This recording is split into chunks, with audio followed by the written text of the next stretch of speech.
I rushed into the operating room to see my son. Suddenly, a nurse grabbed my arm and whispered, "Quick, sir, hide now, and trust me, this is a trap." 10 minutes later, I stood frozen in shock at what I saw. He wasn't alone, and what he was holding in his hands terrified me. My son was plotting to harm me, and I would change his naive thinking. Before I tell you what happened next, drop a comment below. Where are you watching this from right now? And have you ever ignored a warning sign from someone you loved? Let's connect. The silence in my apartment felt heavier than usual that night. I sat in my worn leather chair, the one Dorothy and I had bought 30 years ago, at that little furniture shop on Lake Street.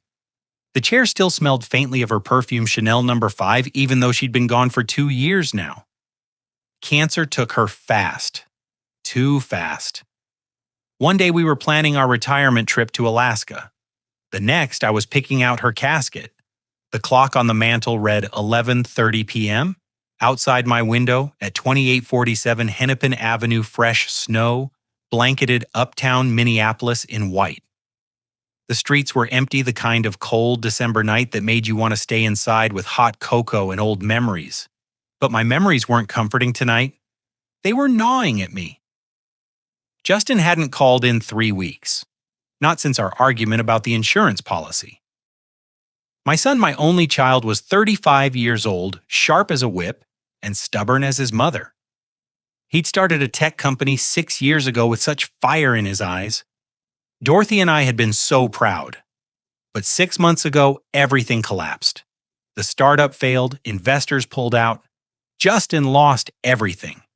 I tried to help, offered him money, a place to stay, but he'd refused, his pride wounded and raw. "I don't need your charity, Dad," he'd snapped. Those were the last words he'd spoken to me in person. 3 weeks ago, I'd called him about something important.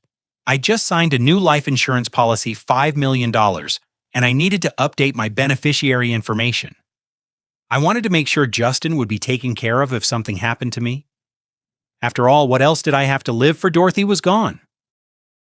My brother had died 5 years back. Justin was all I had left in this world. But when I'd mentioned the policy over the phone, Justin's voice had turned cold. $5 million, he'd said slowly. That's a lot of money, Dad. I know, son, but the premiums are reasonable. And at my age, how much are the premiums? About $2,800 a month. Why? There'd been a long pause then. Nothing. I have to go. Dad, Christine's calling me. Christine Morgan, Justin's fiancée. I'd met her twice. Both times her smile had been perfect. Her words polite. But her eyes had been calculating, cold. Like she was always assessing, always measuring value. I tried to tell Justin my concerns, but he'd brushed them off. "You just miss Mom?" he'd said. "You think no woman is good enough for me." Maybe he was right. Maybe I was just a lonely old man suspicious of anyone who might take Dorothy's place in my son's life.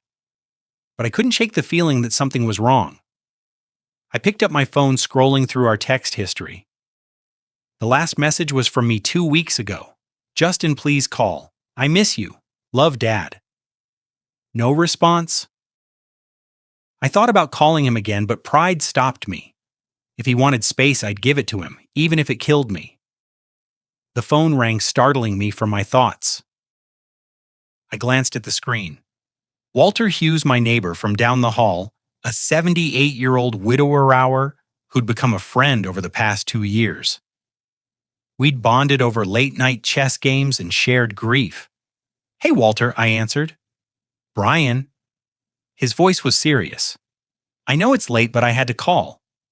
I've been thinking about what you told me last week about Justin, about that insurance policy." Took my side. "Walter, I don't want to talk about, listen to me." His tone was urgent. "I worked in insurance for 40 years. I've seen things, bad things. When there's that much money involved, people change, even family. Justin wouldn't. I'm not saying he would, but that girl Christine, you said yourself you don't trust her. And you said Justin's been distant since you told him about the policy. Brian, I'm just saying be careful. Watch your back. Sometimes the people we love most are the ones who can hurt us worst. His words hung in the air like smoke. Walter, I appreciate the concern, but just promise me you'll be careful. That's all I'm asking. I promise.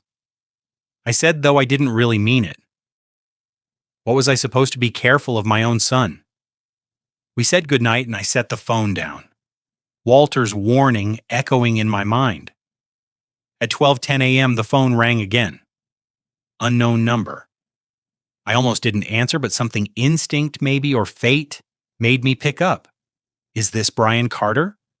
A woman's voice, professional but tense. Yes, this is Brian. Mr. Carter, this is Mercy General Hospital. I'm calling about your son, Justin Carter. He's been in a serious motor vehicle accident. The room tilted. What he was in a collision on Interstate 35W at approximately 11:45 p.m. tonight. His condition is critical. Dr. Nathan Pierce is preparing for emergency surgery. You need to come to the hospital immediately. 4th floor surgical wing. I'm on my way. I grabbed my coat and keys. My hands shaking so badly I could barely lock the door behind me. The elevator ride down felt like an eternity. Outside, the snow was falling harder now. Thick flakes that blurred my vision. My car's engine protested against the cold, but finally roared to life. I pulled out onto Hennepin Avenue, my windshield wipers working overtime against the snow. The streets were treacherous, icy beneath the fresh powder. But I didn't slow down. I couldn't. Justin was hurt. Justin needed me. Walter's warning whispered in the back of my mind, but I pushed it away. This was my son, my boy. Nothing else mattered. As I merged onto Interstate 35W heading toward Mercy General Hospital, tears blurred my vision. Whether from fear or the cold, I couldn't tell. Hold on, Justin, I whispered into the darkness. Dad's coming. The engine roared as I pushed the accelerator harder, my old Buick tearing through the snow-covered streets at 45 miles to make. Too fast for these conditions. I knew that, but I didn't care. The windshield wipers beat frantically against the glass, barely keeping up with the thick flakes. The world beyond was white chaos. Street lights became ghostly halos. Traffic signals bled into shapeless blurs. My knuckles were white against the steering wheel. Critical condition. The hospital operator's words kept repeating in my mind like a broken record. Critical, critical. What did that mean exactly? Was he conscious? Was he calling for me? Could he even speak, Dorothy? I whispered, my voice cracking. Please, please protect our boy. I know you're watching over him. I'd never been a particularly religious man. Dorothy had been the faithful one, dragging me to church every Sunday, her hand warm in mine during prayers. But now, hurtling through this frozen nightmare, I found myself praying to her, to God, to anyone who might be listening. A memory hit me so hard, I almost swerved off the road.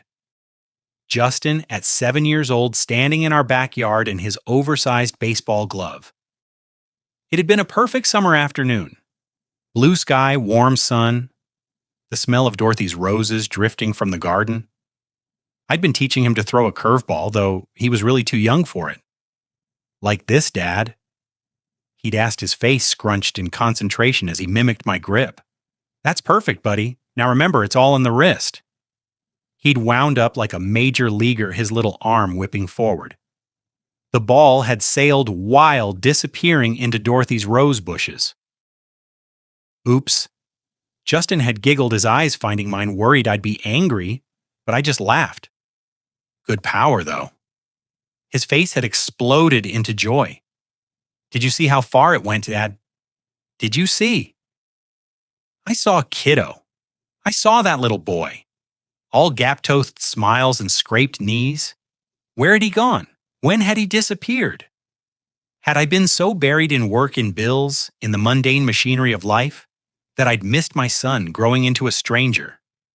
The guilt was a physical weight in my chest.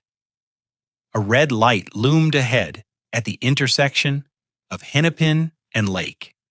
I should stop. I knew I should stop. My foot stayed pressed on the gas. The Buick shot through the intersection.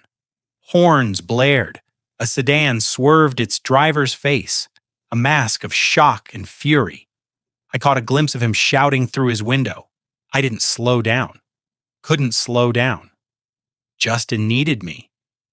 That was the only thing that mattered. The buildings began to look familiar. I was close now, the medical district.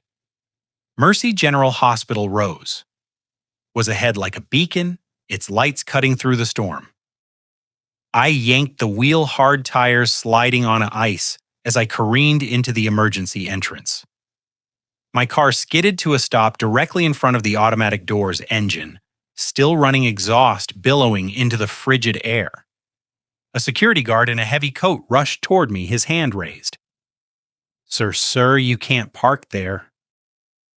I was already out of the car. "My son's in surgery." "Sir, you need to move your vehicle. I'll move it later," I shouted, pushing past him. The automatic doors whooshed open. I burst into the lobby. The warmth hit me like a wall, the air thick with sharp, medicinal disinfectant. My glasses fogged immediately. I ripped them off, wiping them on my coat as I rushed toward the information desk. A young woman in scrubs looked up, startled by my disheveled appearance. Snow melting in my hair, my coat dripping, my breathing ragged.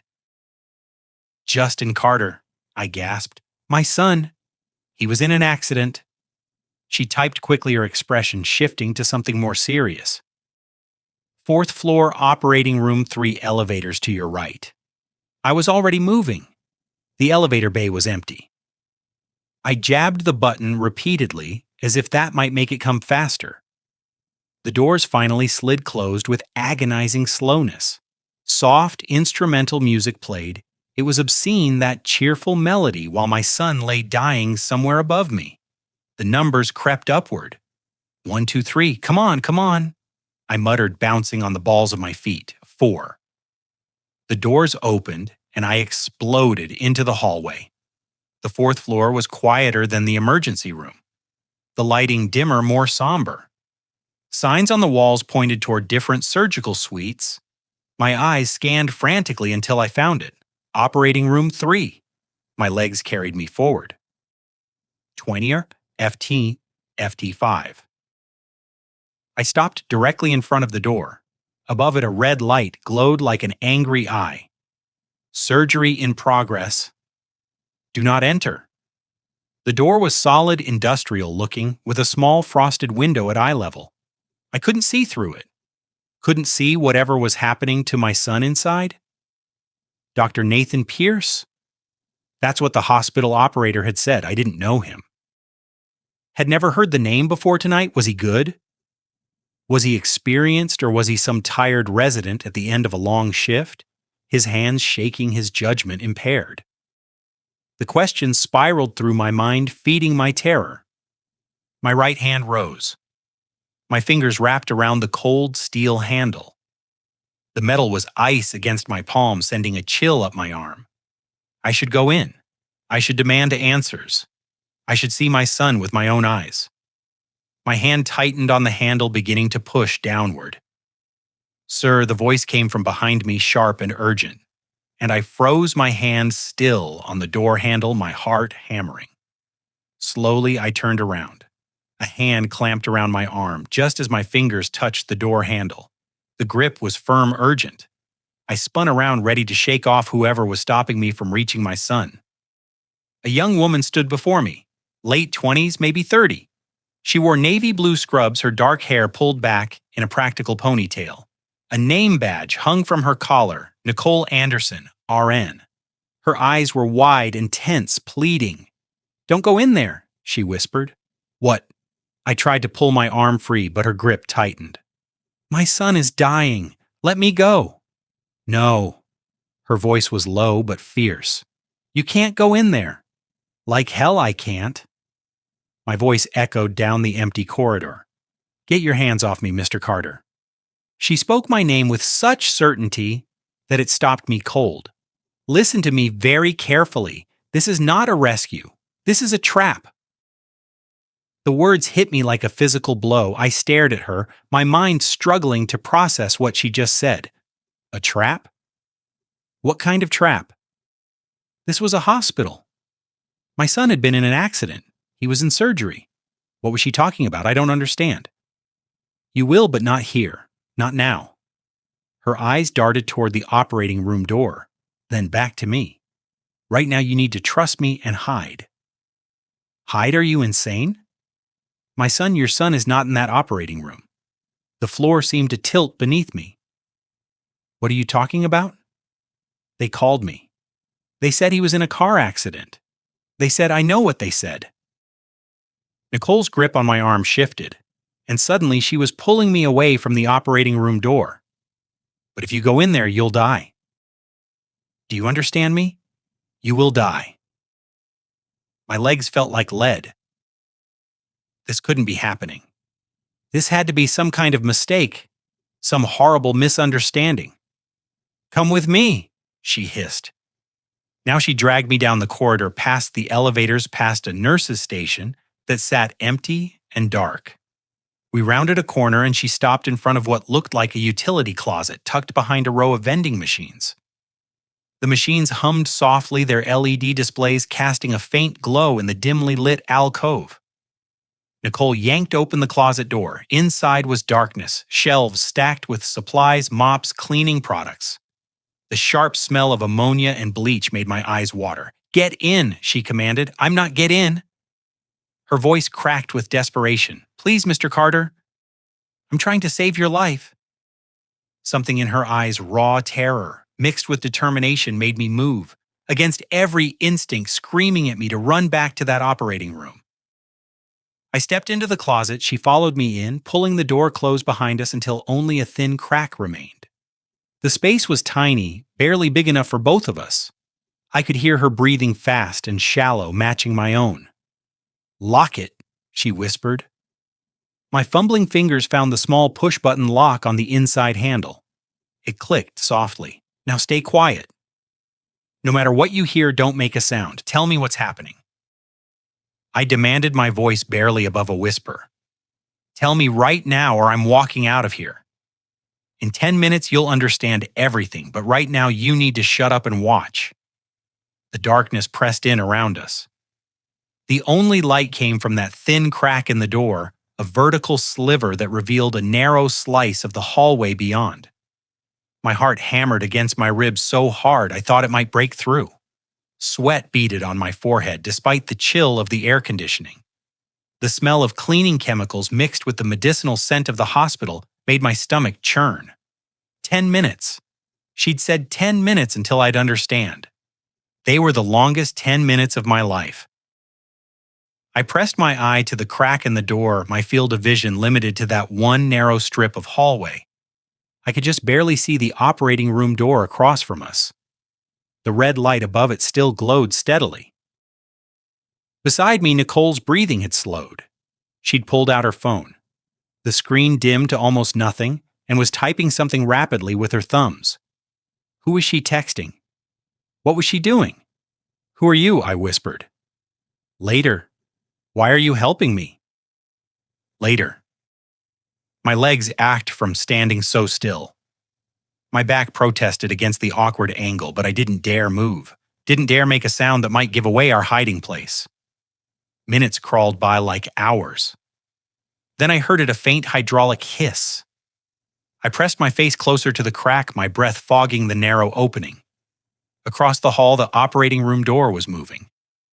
The door to operating room 3 began to swing open. My breath caught in my throat. Every muscle in my body tensed. Through that tiny crack, I watched as the door opened wider. And what I saw in that moment destroyed every last shred of belief I'd been clinging to. Through the narrow crack, I watched Dr. Nathan Pierce step out of operating room 3.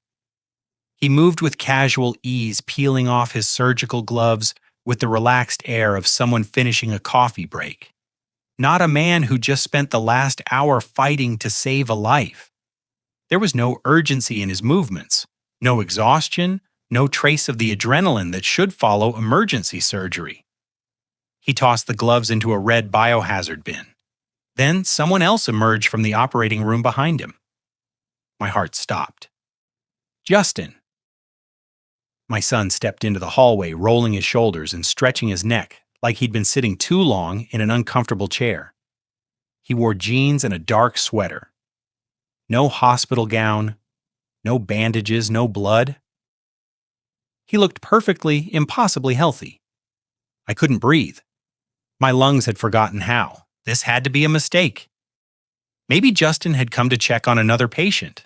Maybe he just arrived at the hospital, not knowing his father was already here. Maybe then Christine Morgan appeared. She slid up beside Justin, her arm threading through his with intimate familiarity.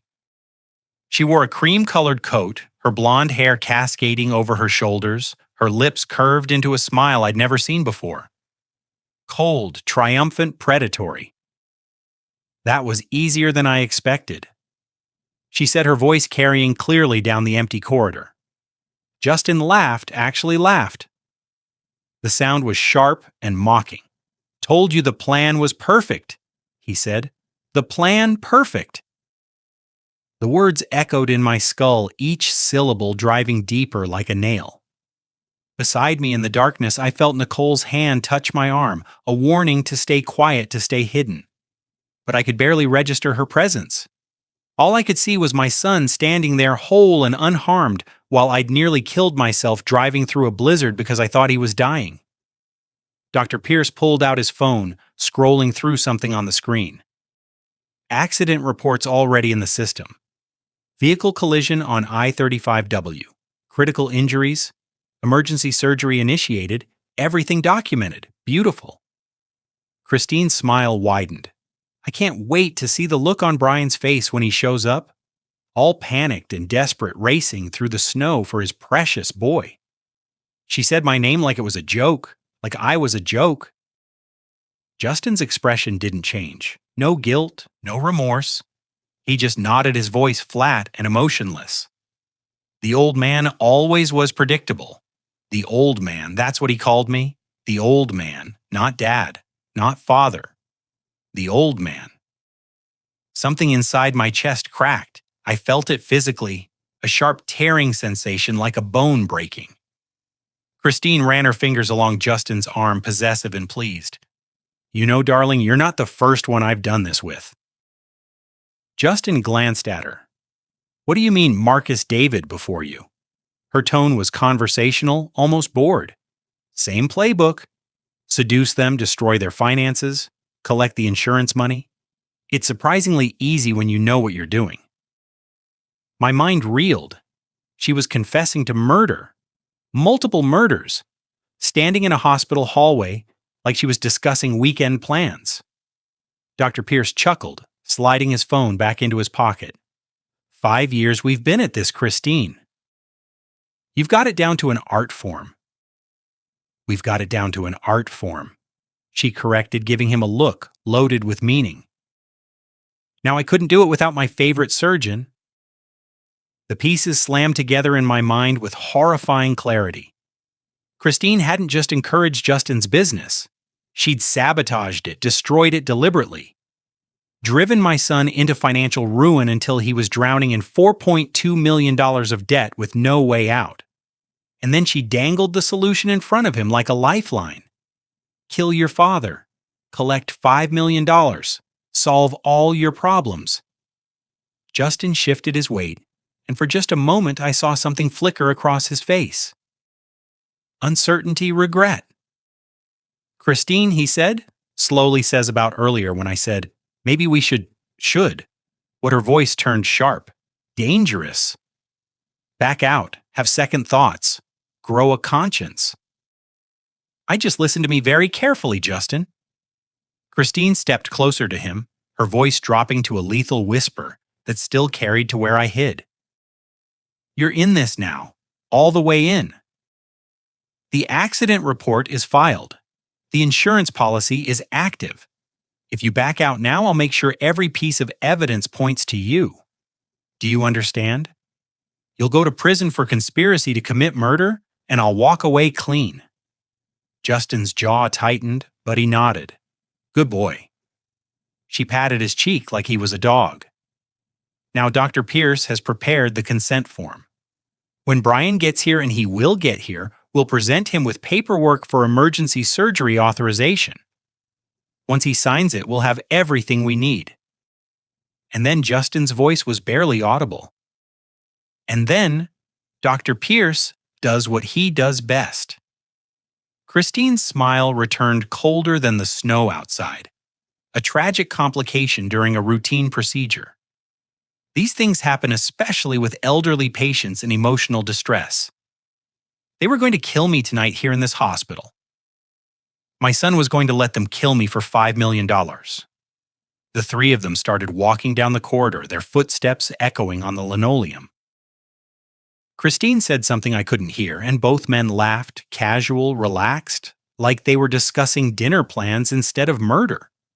They disappeared around the corner toward the elevators. Silence flooded back into the hallway, broken only by the soft hum of the vending machines behind us. I stood frozen in the darkness of the storage closet. My fists clenched so tight my fingernails cut into my palms. Blood pounded in my ears. My breath came in short, ragged gasps. Justin, my son, my boy, the child I'd taught to throw a curveball, the kid who'd smiled at me with gap-toothed joy, the young man I'd been so proud of. He was going to murder me. Nicole's hand touched my shoulder, gentle but firm. "Mr. Carter," she whispered, "we need to move now." Nicole slipped into the storage closet beside me, pulling the door closed until we were sealed in darkness again. "You saw everything," she whispered. I couldn't speak. My jaw was clenched so tight I thought my teeth might crack. My entire body shook. Not from cold, but from rage, so pure it felt like fire in my veins. "Mr. Carter, my son wants me dead." The words came out strangled. "For $5 million. $5 million. That's what my life was worth to Justin. That's what 35 years of fatherhood added up to." I saw him again in my mind. 7 years old, gap-toothed, grin baseball glove too big for his hands. Did you see how far it went? Dad? How does a child like that become a man willing to murder his own father? "Where did I go wrong?" I whispered. "What did I do, Mr. Carter?" "Listen. I gave him everything. Dorothy and I worked double shifts, sacrificed, made sure he had every opportunity. When his business failed, I offered to help, but instead my voice broke." Nicole's hand found my shoulder in the darkness, her grip firm. "This isn't about you," she said quietly. "This is about Christine. She's a black widow. She finds vulnerable men, destroys their lives, then offers them a way out, one that requires murder. Your son isn't the villain. He's another victim. She manipulated him, trapped. Him, broke him down, until killing you seemed like his only option. He still made a choice. Yes, he did. And that choice will haunt him forever. But right now we don't have time for grief. We have a job to do." I looked at her in the dim light. "Who are you? Why are you helping me?" "My father." Her voice went flat. 3 years ago, Dr. Pierce performed his gallbladder surgery. Routine procedure. My father never woke up. Fatal reaction to anesthesia. They said 1 in a 100,000 chance. Pierce killed him. Murdered him, Nicole corrected. My father had a $2 million life insurance policy. He was a widower. No close family except me. I was working in Boston. By the time I got back, he was cremated, death certificate signed, insurance claimed. Christine, probably. My father had been seeing someone new, a woman he'd met online. After he died, she disappeared. No trace. The pattern was clear. Christine was a professional serial killer. I became a nurse to get close to Pierce, Nicole continued. Transferred here 2 years ago. I've been watching him, documenting everything, trying to find proof, but he's careful. Every death looks legitimate until tonight. What's different? Justin Carter is listed for emergency surgery, spinal trauma, internal bleeding, critical condition. Cool. But I saw him walk in 4 hours ago perfectly healthy with Christine Morgan. They met with Pierce in his office. That's when I knew falsified medical records. Finally, we have proof. Hope flickered in my chest. We go to the police. With what evidence? Everything I told you is circumstantial. We need hard proof.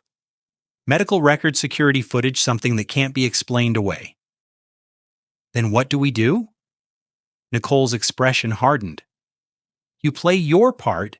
You be the devastated father, grateful that Dr. Pierce saved your son's life. You trust him absolutely. You sign whatever he puts in front of you. While you're doing that, I'll get us the evidence we need, how Pierce's office is in the basement. That's where he keeps his real files, ones that don't match the hospital's official records. I need you to keep him distracted while I download everything from his computer and pull the security server footage.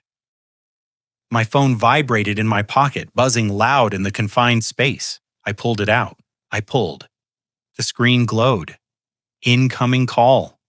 Dr. Nathan Pierce. My heart slammed against my ribs. Nicole leaned close, urgent. This is it, Mr. Carter. Right now you're a father who just received a miracle. Your son is alive. You trust Dr. Pierce completely.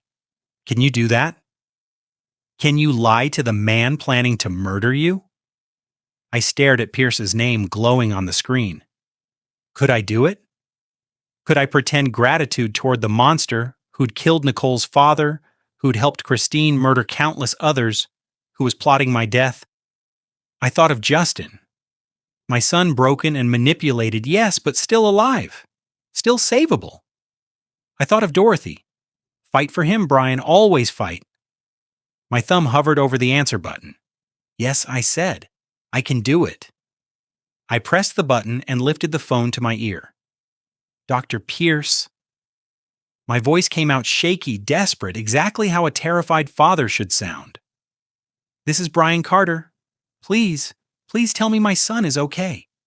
Pierce's voice came through the speaker, smooth as silk. Mr. Carter, I'm relieved you called. Your son pulled through. He's in recovery room, too. Relief, fake but convincing, flooded my response. He's alive. Oh, God. He's really alive. Yes, but there are complications we need to discuss immediately. How quickly can you get here? Beside me in the darkness. Nicole mouthed words, grateful, trusting. I'm already on the 4th floor, I said. Where exactly? East corridor, end of the hall. I'll be waiting. The call ended. Nicole pressed something small and hard into my palm. A plastic card. Emergency fire alarm. She breathed against my ear. Red box. Wall mounted. If they try anything before I return, pull it. Creates instant chaos. How long do you need? 20 minutes. His office is basement level. Keep him talking, ask questions.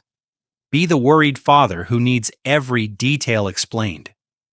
She slipped out before I could respond, vanishing toward the stairwell like smoke. I counted to 30, and the suffocating darkness then emerged. The corridor felt different now, longer, more menacing. Every shadow could hide a threat. I walked east, my shoes squeaking on polished linoleum, following signs toward the recovery rooms. Recovery room. 2 appeared at the corridor's terminus. Warm light leaked from its half-open door. I paused outside, drew a deep breath, and pushed through. The scene was perfect. Too perfect. Justin occupied the adjustable bed, propped at 45 Ravd. Someone had done remarkable work with makeup. His skin had that grayish pallor of genuine trauma. Purple shadows pulled beneath both eyes. Clear tubes snaked from his arms to bags hanging on chrome stands. A heart monitor beeped with false urgency. His eyes found mine. Dad. The word emerged barely above a whisper, rasping and weak. You're here. Every fiber of my being wanted to scream the truth at him. Instead, I crossed to the bedside and took his hand. His pulse beat strong and steady against my fingers. The pulse of perfect health. Where else would I be? The lie came easier than expected. Pierce materialized at the bed's opposite side, pristine, in his white coat, a tablet cradled in one arm. Christine stood sentinel near the foot of the bed, her expression sculpted into maternal concern. "Mr. Carter." Pierce's tone carried practiced gravity. "Justin survived the immediate crisis. But our imaging revealed something concerning, a small thrombus, a blood clot positioned dangerously near the hepatic artery, currently stable, but if it mobilizes, he let the implication hover, meaning what I forced confusion and fear into the question, meaning we require a second procedure. Tomorrow, 900 a.m. Relatively straightforward, but time-sensitive. I need authorization to proceed." Pierce extended a clipboard. Standard hospital forms clipped beneath a silver fastener. A blue ballpoint pen jutted from the top clip. This was the trap's final mechanism. The signature they needed? Legal permission to put me under to stop my heart to write surgical complications on a death certificate. My fingers closed around the pen.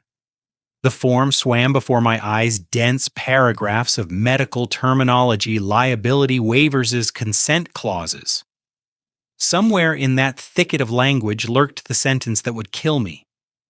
I hereby grant Dr. Nathan Pierce full authority to perform necessary emergency surgical procedures. Dad. Justin's voice pulled my attention. Our eyes locked. For one heartbeat, I searched his face for any trace of the boy who'd giggled in the rose bushes, who'd called me his hero. Nothing, just calculation and coach performance.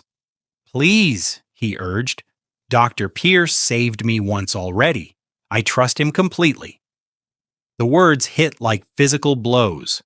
I trust him completely. Scripted by Christine, delivered by my son, aimed straight at my heart. The pen hovered over the signature line. Christine shifted closer. "Mr. Carter, is something wrong?" I blinked rapidly, manufactured confusion. "No, this is happening so fast. My head feels like it's spinning." "Completely understandable," Pierce interjected. "You've experienced significant shock, but Justin's condition is time critical. Every hour we delay increases the risk." "Right." "Yes, of course." I brought the pen closer to the paper, then stepped backward. "I need to make a phone call first." Leonard Barnes. Justin's godfather. He practically raised this boy alongside me. He deserves to know what's happening. Justin's expression flickered just for an instant with something sharp and worried. "Dad, Uncle Leonard doesn't need to be bothered at this hour. He's family." My voice came out firmer than intended. He'd never forgive me if I didn't call. 5 minutes. Just give me 5 minutes. Pierce's professional mask slipped slightly. His jaw muscles tensed. "Mr. Carter, I must stress the urgency." 5 minutes? I repeated, already moving toward the exit. "I promise I'll sign the moment I'm back." I hit the corridor at a near run.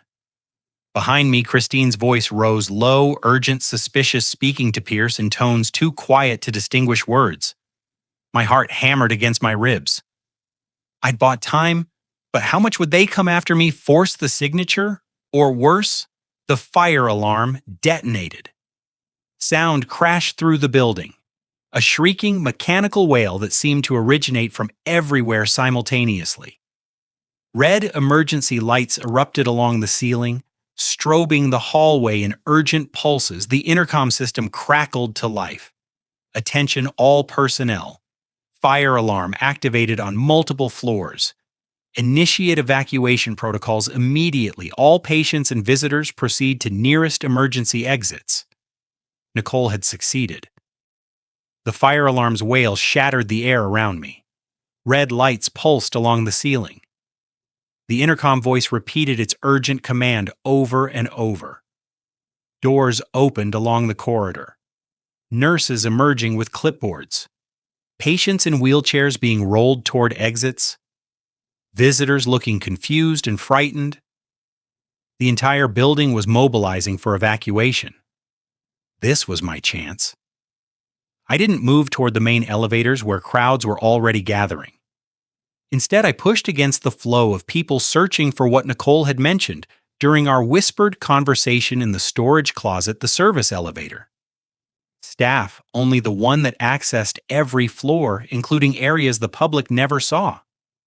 I spotted a door marked Authorized Personnel only tucked beside a supply closet. I pushed through without hesitation. The service corridor beyond was a different world. No artwork softened these walls. No warm lighting created ambiance. Just bare concrete exposed pipes running overhead and industrial fluorescent tubes that buzzed and flickered. The air smelled of cleaning chemicals and something metallic. The service elevator waited at the corridor's end, its steel doors already standing open. I stepped inside and jabbed the button marked B. The doors clanged shut with heavy finality, sealing me into the cramped car. It lurched downward with a grinding mechanical whine that set my teeth on edge. The descent felt endless, each second stretching, as my mind raced through everything that could go wrong. What if Nicole had been caught? What if Pierce's office was locked with biometrics I couldn't bypass? What if the files weren't there? The elevator shuddered to a stop. The doors opened onto darkness. Not complete darkness. Dim fluorescent tubes provided sickly yellow illumination. But compared to the bright floors above, this was shadow. The basement stretched before me like something from a nightmare. Water-stained ceiling tiles hung at odd angles. Exposed pipes wrapped in crumbling insulation dripped moisture that pulled on cracked linoleum. The walls showed bare concrete in places where institutional beige paint had peeled away. Everything down here spoke of neglect of spaces maintained just enough to function, but never seen by patients or families. The air tasted thick and damp. Mildew, rust chemicals I couldn't identify. This was where the hospital hid its machinery, its infrastructure, its ugly necessities. I stepped out my shoes, squelching on the wet floor. Signs pointed in different directions. Maintenance storage medical records, archive private offices. That's what I needed. I followed the signs down a narrow corridor, moving quickly but carefully, listening for any sound that might indicate I wasn't alone. The fire alarm was muffled this deep in the building's guts. More a distant pulse than a shriek. The corridor made 2 turns before terminating at a heavy door. A metal placard screwed into the wood read Dr. Nathan Pierce, Private. I tried the handle first. Locked as expected, I pulled out the access card Nicole had pressed into my palm in the storage closet. She'd been using it for 2 years to move through restricted areas while tracking Pierce's movements. I swiped it through the card reader mounted beside the door. For one terrible moment, nothing happened. Then, a green light blinked. The lock mechanism clicked. The door swung open under my hand. I stepped inside and stopped, stunned. The contrast was staggering, almost obscene, while the basement corridor outside was damp and deteriorating. Pierce's office was a sanctuary of wealth. Thick burgundy carpet absorbed my footsteps completely. Dark wood paneling covered every wall, gleaming in the soft light from elegant brass lamps. A massive mahogany desk dominated the center. Its surface polished to a mirror shine, not a single paper or pen disturbing its perfection. Behind it, floor-to-ceiling bookshelves displayed medical texts, bound in leather, their spines arranged by color. A chair that looked like it belonged in a CEO's corner office sat behind the desk. Original artwork hung on the walls, not prints, but actual paintings in ornate frames. The air smelled of leather and expensive wood polish. A far cry from the mildew and rust outside. This wasn't an office. This was a throne room. Money from murder, I whispered to the empty space. Must pay damn well. How many people had died to buy this luxury? How many lives had Pierce ended on operating tables upstairs? Their insurance payouts flowing into accounts that purchased mahogany and leather and original art. I moved to the desk first, my hands shaking with anger now rather than fear. I pulled open drawer after drawer, expensive pens, Monogram stationery, a crystal decanter filled with amber liquid, probably scotch that cost more per ounce than my daily wage. Nothing useful, nothing incriminating. Then I turned to the filing cabinets. 4 of them stood against the left wall, tall and gunmetal gray. Each drawer bore a small label holder, but the label showed only alphanumeric codes, A1 through D4, that told me nothing. I started with the top drawer of the first cabinet. It slid open silently on well-oiled tracks. Inside hanging folders packed tight, each one labeled with a name. I pulled out the first folder randomly. Marcus Delqua, age 48, occupation investment banker, life insurance policy $1.8 million. Beneficiary Sophia Delacqua, girlfriend 6 months. Date of death, March 15, 2021. Official cause complications during routine knee arthroscopy. Actual cause deliberate overdose of anesthesia. My blood turned to ice. I grabbed another folder. David Chen, age 52, occupation software engineer. Life insurance $2.3 million. Beneficiary Amanda Chen, fiancé, 4 months. Date of death, August 3, 2022. The official cause, fatal allergic reaction during appendectomy. Actual cause, potassium chloride injection, untraceable. Another Robert Walsh, age 61. Occupation real estate developer. Life insurance $1.5 million. Beneficiary Jennifer Walsh, wife, 2 years. Date of death, November 12, 2020. Official cause, unexpected cardiac arrest during gallbladder surgery. Actual cause, induced cardiac arrest, method not specified. Folder after folder, dozens of them in just this one drawer. Each one a life ended, a family destroyed, a fortune stolen. I moved to the second cabinet with shaking hands, rage and horror wearing inside my chest. The folders here were thinner, more recent victims. And then I saw it near the front of the drawer, a slim folder with a tab, labeled in neat block letters, Carter Bryan. My hands froze on the metal edge of the drawer. My name already filed away, already processed. As if my death was a foregone conclusion, just paperwork waiting to be finalized. I pulled the folder free with trembling fingers. My fingers trembled as I opened the folder bearing my name. The first page hit me like a physical blow. Carter Bryan case file, patient status, optimal physical health, no injuries, no medical emergency. Target profile, age 62, retired insurance adjuster, widower, spouse, deceased 2 years, single dependent Justin Carter, age 35. Financial motivation, life insurance policy, $5,000, $1,000. Beneficiary Justin Carter. Policy active as of November 27, 2023. 3 weeks, debt leverage. Justin Carter, current liabilities more than $200, $1,000. Business failure, personal guarantees, subject desperate, highly manipulable. The words blurred before my eyes. They documented everything, my health. Dorothy's death. Justin's desperation. All reduced to cold calculations on paper. I flipped to the next page. Operation timeline. December 18th, 2023, 11:45 p.m. False accident report filed. I-35W collision. 12:10 a.m. Hospital notification to target. 12:45 a.m. Target arrival. Emotional distress confirmed. 1:30 a.m. Consent form. Signed 9:10 a.m. December 19th. Scheduled emergency surgery method.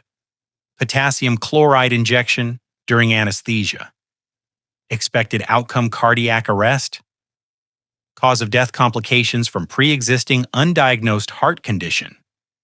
They had planned my murder down to the minute, down to the method, down to the lie they'd tell afterward.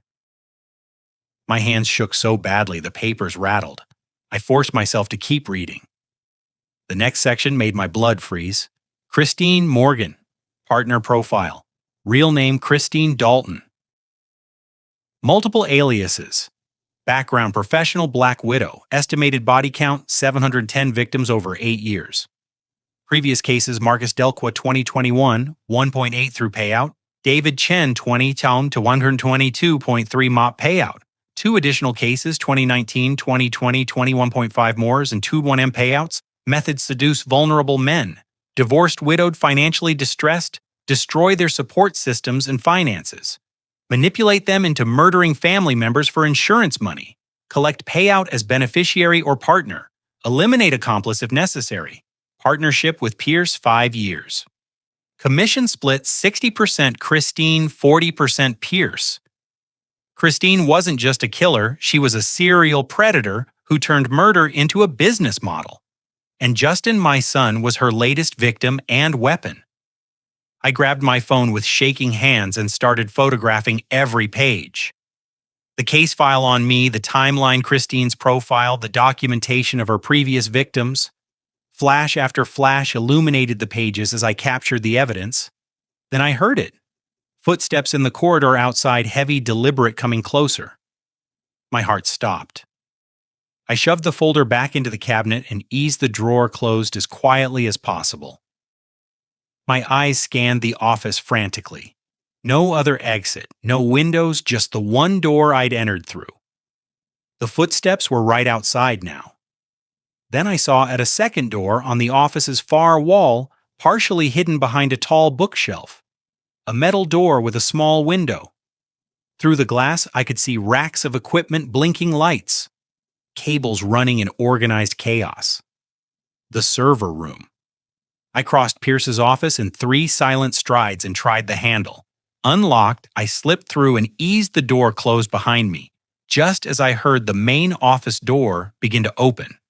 The server room was small, maybe 10 FTX 12, and filled with the hum of electronic equipment. Tall black server racks lined both walls, their indicator lights blinking green and amber. The air was noticeably cooler here, climate-controlled to protect the expensive hardware. Cables ran everywhere in neat bundles, labeled and organized. This was where the hospital's digital records lived. And somewhere in these machines was the security footage Nicole had mentioned. I could hear voices now muffled through the door. Pierce's voice cold and angry, and Christine's sharp with frustration. Check the 4th floor. He's not there. The fire alarm was a diversion. Someone's helping him. The nurse, that Anderson woman, I knew she was trouble. My pulse hammered in my ears. I needed to move fast. I spotted what I was looking for, a workstation. At the far end of the room, its monitor glowing softly in the dim light. I pulled out the USB drive Nicole had given me, the one she'd pressed into my palm, along with the access card and fire alarm key. For the security footage, she'd whispered, "The server room is next to Pierce's office." If you get a chance, I plugged the drive into the workstation's USB port.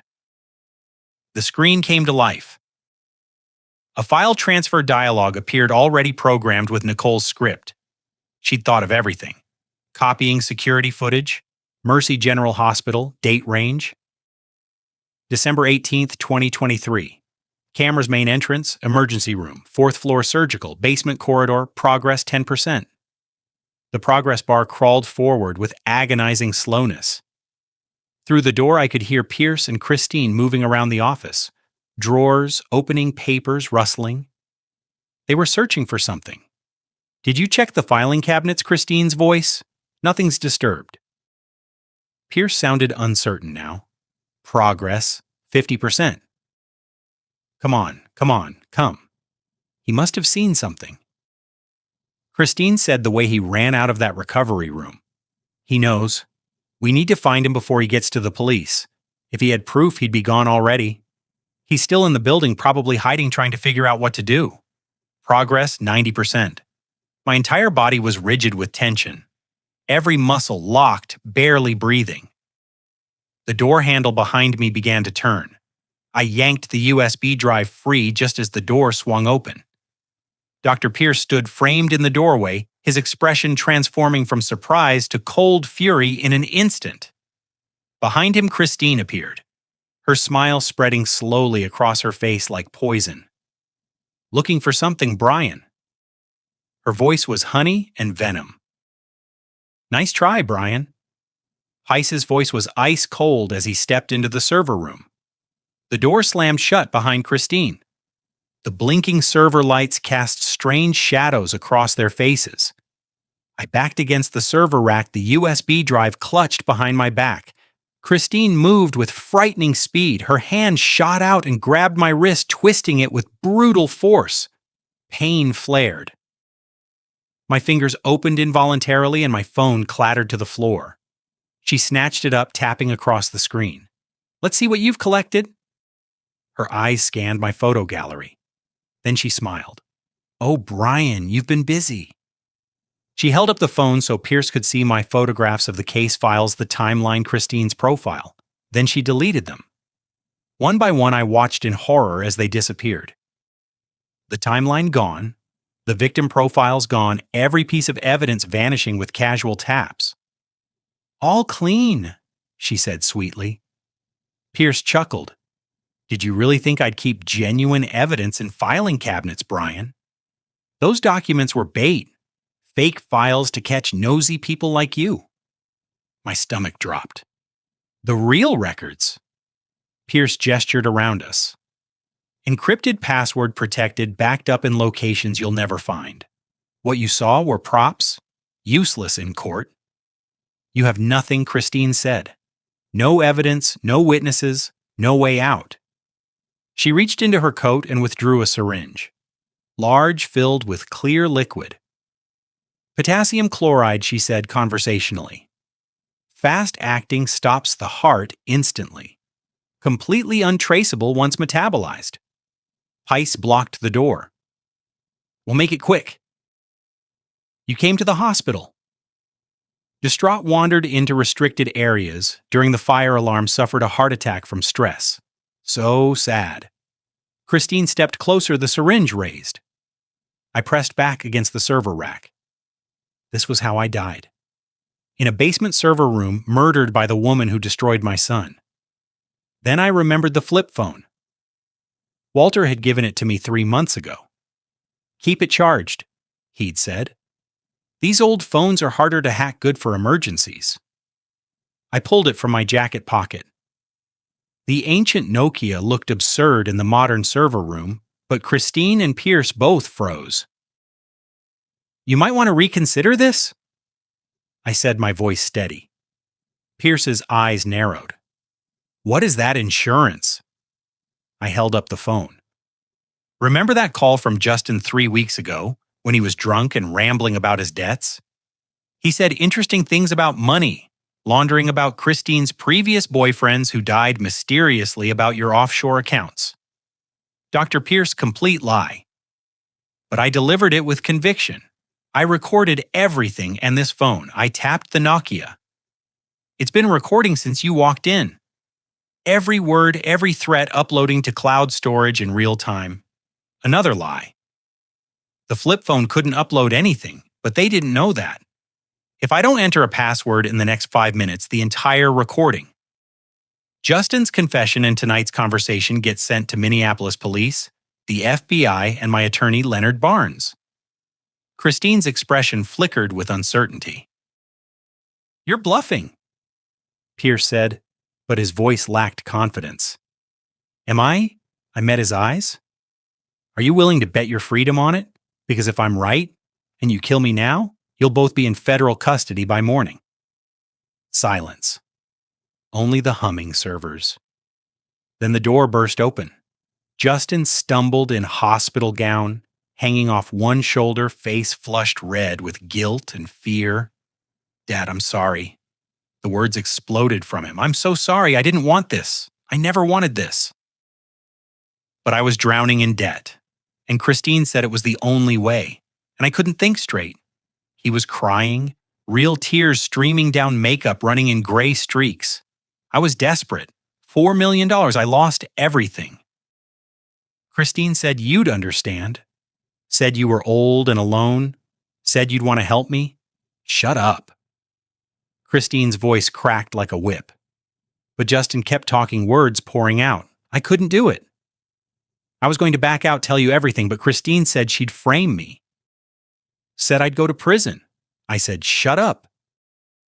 Christine's composure shattered. I watched my son, broken, manipulated, drowning in guilt, and felt my heart crack. He was still in there, the boy I'd raised. Somewhere under the fear and Christine's manipulation, he was still there. Christine turned to look at Justin, her expression cold and vicious. She took a step toward him, the syringe still in her hand.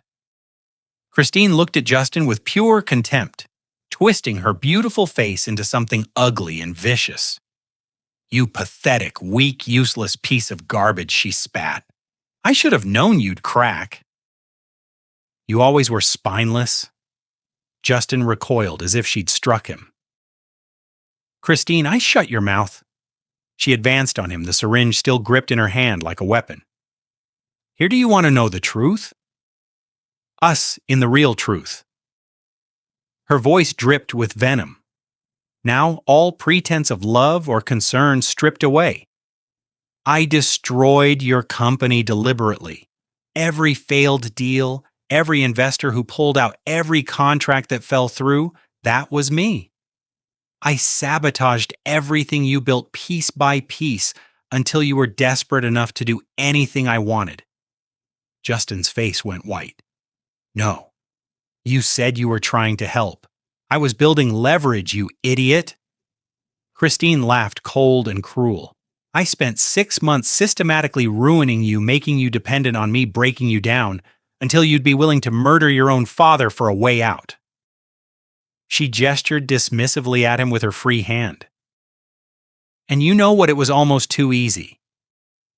You were so eager to believe that someone like me could actually love someone like you. So desperate for affection that you swallowed every lie I fed you." Tears streamed down Justin's face. "But you said we were going to be together." Together. Christine's laugh was like breaking glass. "I was never going to be with you, Justin. Once your father was dead and the insurance money cleared, I was gone. Probably would have arranged a little accident for you too, just to tie up loose ends. Dr. Pierce here is very good at making those look natural." Pierce stepped forward, his expression cold and professional. "Enough talk, Christine. We need to deal with both of them now." He moved toward me, pulling out his own syringe from his coat pocket. "Here's what's going to happen, Brian," Pierce said calmly. "I'm going to inject you with potassium chloride. You'll suffer a fatal cardiac arrest within seconds. Then we'll inject your son with the same substance.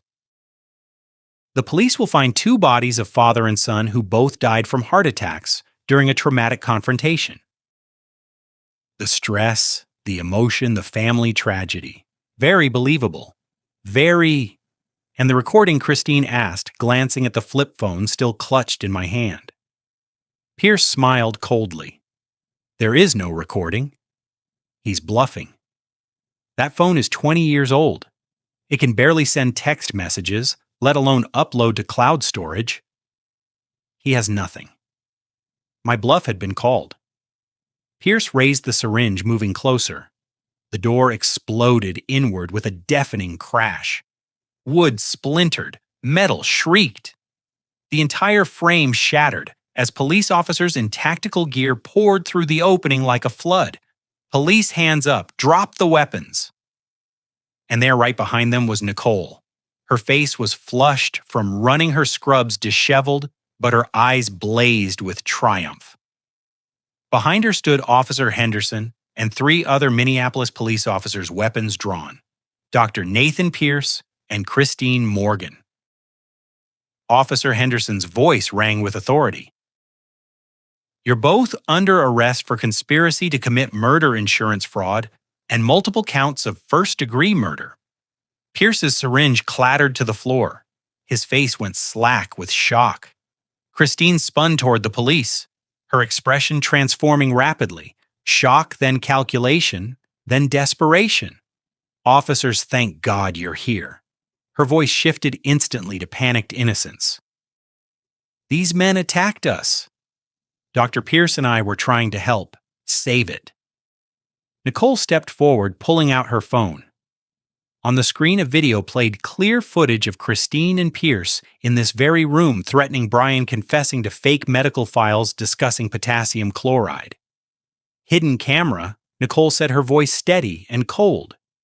Installed in the server room, 3 weeks ago. I've been documenting everything Pierce does down here, and tonight you two gave me exactly what I needed, a full confession on video. Pierce's face drained of color. That's illegal surveillance. Inadmissible wrong. Officer Henderson stepped forward. Miss Anderson came to us 2 months ago with her suspicions. We've been building a case. She's been working as a confidential informant with full legal authorization. Every recording she made is admissible. Every word you said tonight can and will be used against you. Christine's mask shattered completely. Rage twisted her features into something monstrous. Heiss made one last desperate move. He lunged toward Nicole, hands reaching for her throat. Nicole moved like lightning. Her hand shot to the side pocket of her scrubs and withdrew a syringe, the one she'd taken from Pierce's office earlier. In one smooth motion, she jabbed it into Pierce's thigh and depressed the plunger. Pierce's eyes went wide. He staggered backward, crashing into a server rack. His legs buckled. Within seconds, he collapsed to the floor unconscious. Sedative? Nicole said calmly, dropping the empty syringe. Same one you've been using to prepare patients before you murder them. Poetic, don't you think?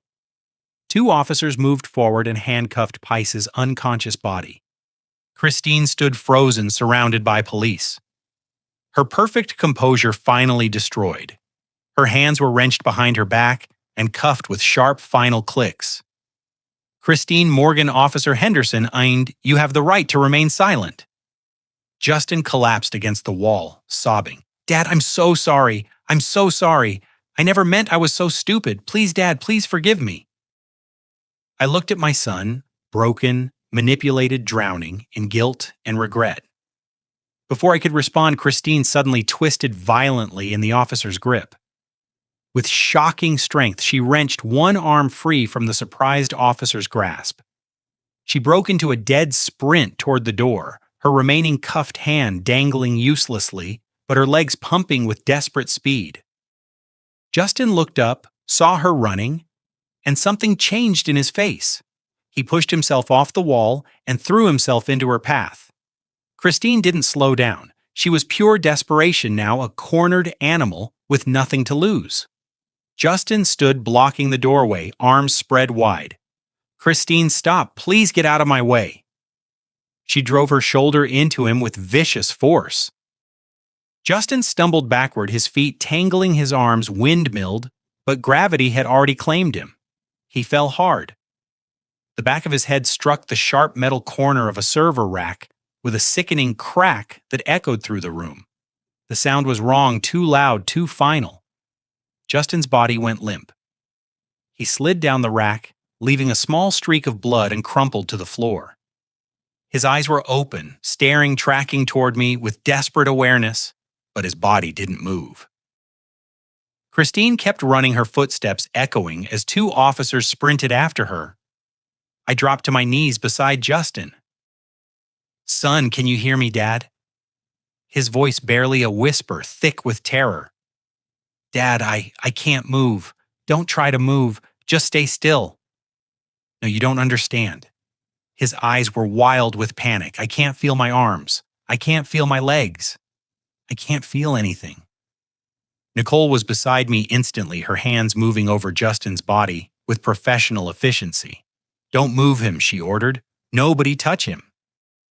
She pulled out a pen, light-checked his pupils, then pressed points along his spine. Her face went pale. Justin, can you feel this? She pressed his shoulder. No, his hand. This, no, his chest. This, no, nothing. Dad, what's happening to me? Nicole looked up at me, her expression grave. C4 vertebrae fracture. The impact severed the spinal cord. The words hung in the air. Officer Henderson was on his radio. We need paramedics in the basement immediately. Spinal injury possible, quadriplegia. Quadriplegia. Justin, who had staged a fake accident to make me think he was paralyzed, had just become actually permanently paralyzed, trying to stop Christine. The irony was so dark, so terrible, I couldn't process it. This was karma. Swift and brutal and absolute. Dad. Justin's voice cracked. I'm scared. Please tell me I'm going to be okay. I looked at my son's face at the tears streaming from his eyes, the only part of his body he could still control, at the terror and regret written there. He'd tried to have me killed for $5 million, but he'd also stepped into Christine's path, had tried to stop her, had shown in that final moment something worth saving. I'm here, Justin, I said quietly. I'm not going anywhere. I'm sorry. He was sobbing now, his body unable to shake, making tears run sideways across his face. I'm so sorry. I was weak. I was stupid. I let her manipulate me. I should have told you the truth. I'm sorry, Dad. I wanted to say I forgave him, but the words wouldn't come. The wound was too fresh. Instead, I reached out and took his hand. He couldn't feel it, but I held it anyway. The paramedics are coming, I said. Just hold on.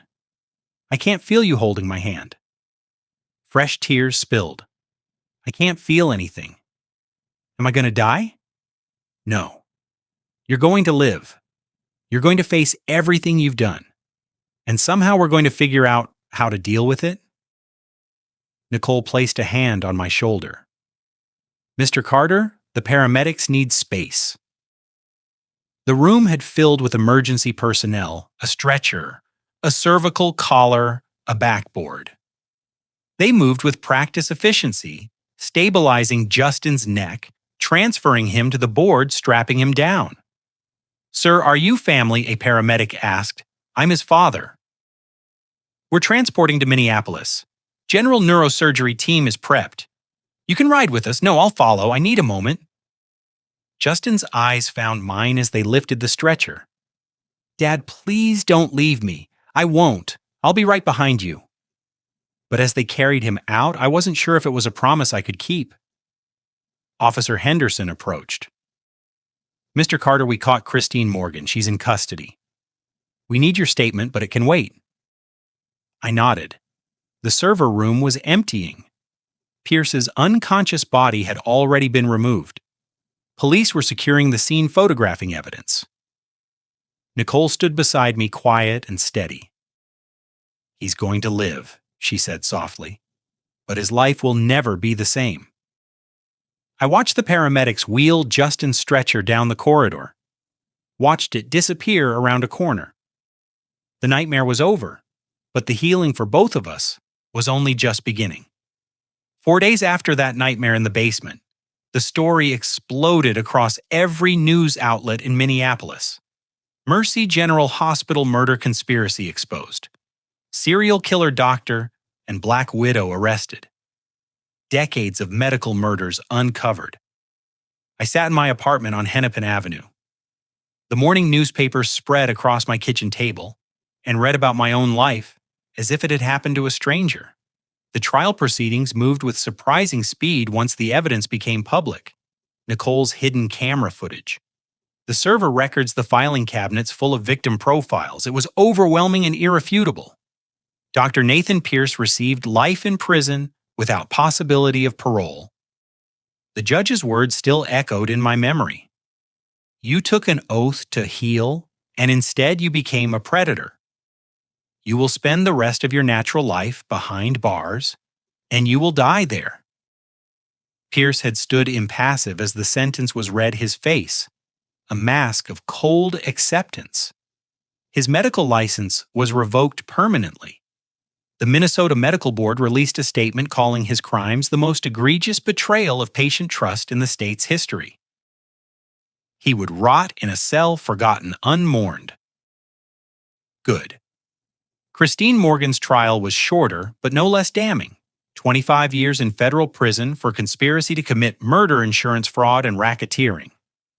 Her previous victims, Marcus Delocqua, David Chen, and at least 3 others, were finally getting justice. The FBI had opened investigations into 7 additional suspicious deaths linked to her pattern of seduction, sabotage, and murder. I'd watched her in the courtroom, seen her try to summon tears, play the victim, claim she'd been manipulated by Pierce. The jury hadn't believed a word, neither had the judge. Ms. Morgan. The judge had said, "You are a predator who weaponizes trust and love. You have left a trail of destroyed families and stolen lives. This court hopes that 25 years will give you time to reflect on the magnitude of your crimes." Christine's perfect mask had finally cracked. She'd been led away in handcuffs screaming obscenities. Justin's case was more complicated.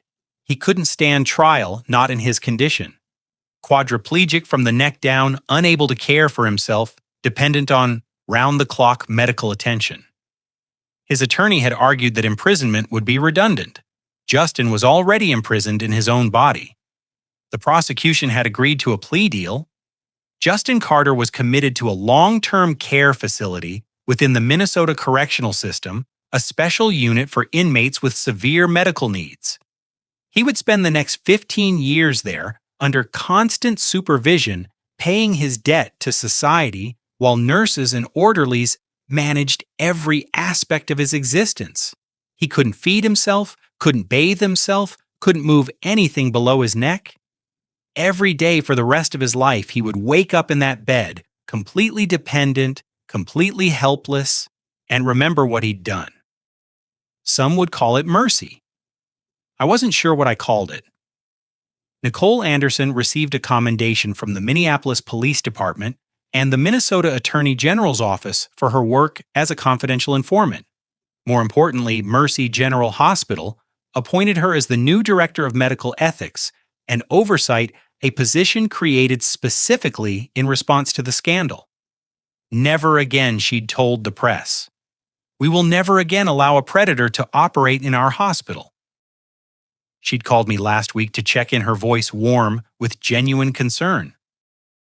Or how are you holding up, Mr. Carter? I'm managing, I'd said, which was half true. The insurance policy, that $5 million death warrant, was canceled the day after Pierce and Christine were arrested. I'd walked into the insurance company's office and terminated it personally. The agent had looked confused. Mr. Carter, are you sure you've paid 3 months of premiums already? You're just walking away from, I'm sure I'd interrupted. Cancel it immediately. That money had never really existed anyway. It was just numbers on paper bait, in a trap, the price tag someone had put on my life. I wanted nothing to do with it. Leonard Barnes had visited me 2 weeks ago. Justin's godfather, the man who'd watched my son grow up, who'd taught him to drive and given advice about college and business. He'd sat in my living room, this 73-year-old attorney, with tears in his eyes, and apologized. I knew something was wrong, Leonard had said, his voice breaking. Justin came to me 6 weeks ago, agitated, desperate. He asked about the insurance policy, about how quickly a claim could be processed, and then Pice contacted me, threatened to expose some financial irregularities in my practice if I said anything. I was a coward, Brian. I stayed silent when I should have warned you. You were scared, I'd said, though I hadn't forgiven him. Not yet. I'll never forgive myself, Leonard had replied. And then he'd left. The apartment felt too quiet now, too empty. Dorothy's perfume was finally fading from the leather chair. Her absence was becoming permanent, settling into the walls like cold seeping through old windows. Justin was gone. Not dead, but gone nonetheless. Locked away in a facility where I'd visited him exactly once. I'd sat beside his bed, looked at his face, thinner now, hollow-eyed, aged 10 years and 10 days, and tried to find words. He'd cried, apologized, begged for forgiveness. I'd sat silent for 20 minutes, then stood and left. I wasn't ready. Maybe I never would be. 1 month after the nightmare ended, I made a decision. I needed peace, needed healing, needed to find purpose again in a world that had been turned inside out. Walter Hughes had suggested it during one of our chess games. You know what you need, Brian? You need to help people channel all this pain into something good. So I made a call. The Minnesota Correctional Medical Facility smelled of disinfectant and despair. I stood in the hallway outside room 12, my hand on the door handle, gathering the courage to push it open. The facility was clean, well-maintained, nothing like the prison movies I'd seen, but the atmosphere was oppressive. The quiet punctuated only by occasional beeps of medical equipment and the soft shuffle of nurses making their rounds. I told myself I wouldn't come back. That first visit had been enough sitting in silence for 20 minutes while Justin cried and begged, then walking away without a word. But Walter had been right. I needed closure. Not forgiveness, not yet. Maybe not ever, but closure. I pushed the door open.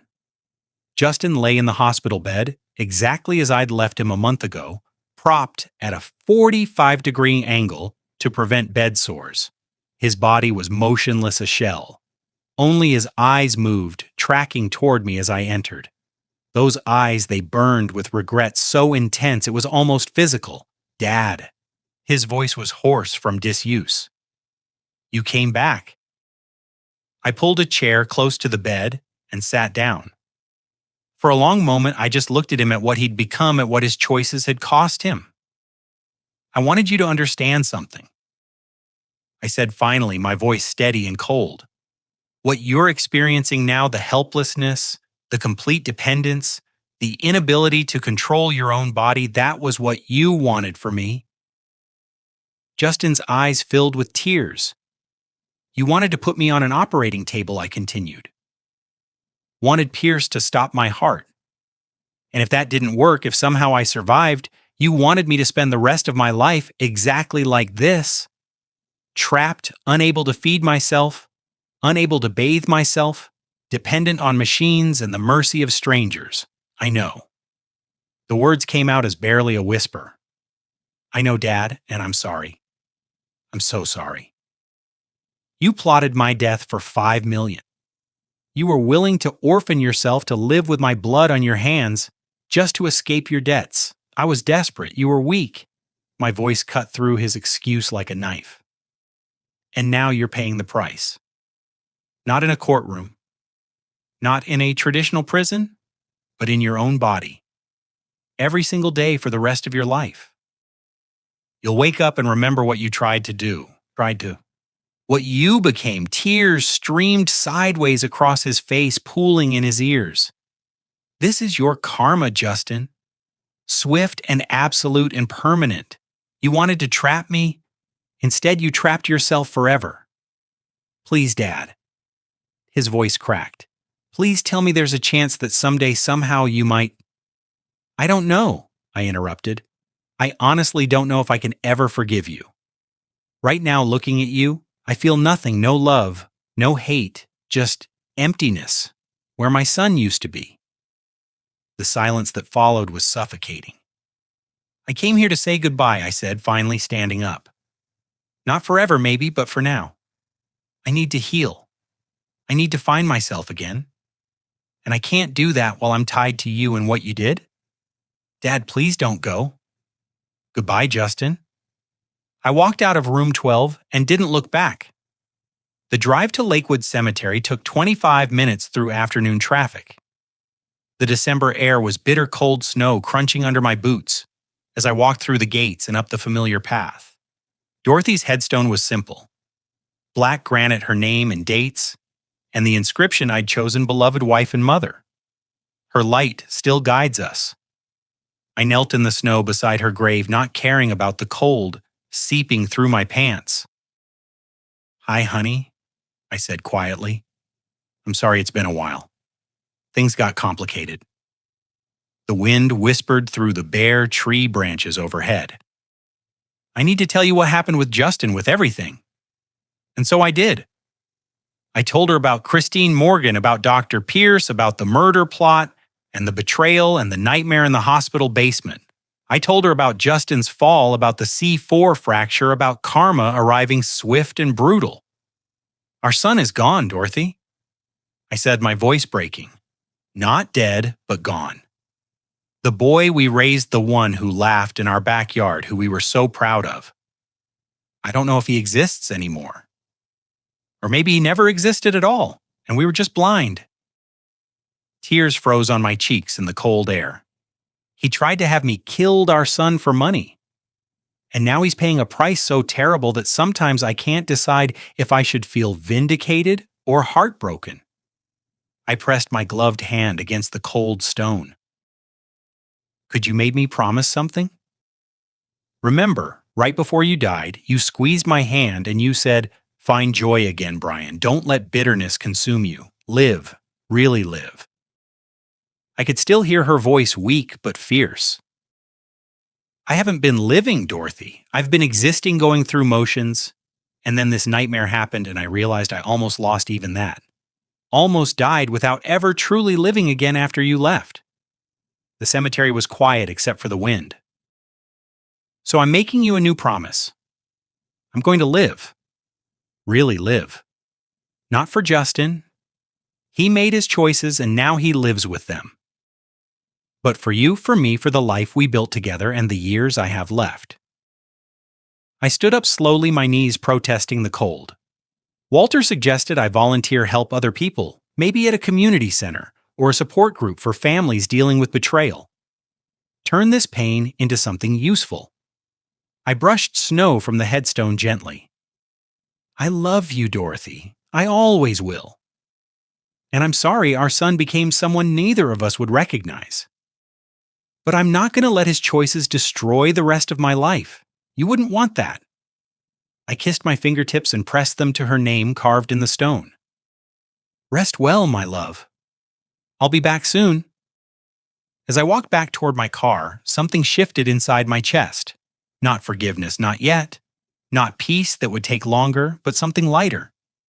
Something that felt for the first time in months like hope. I would live, truly live for Dorothy, for myself.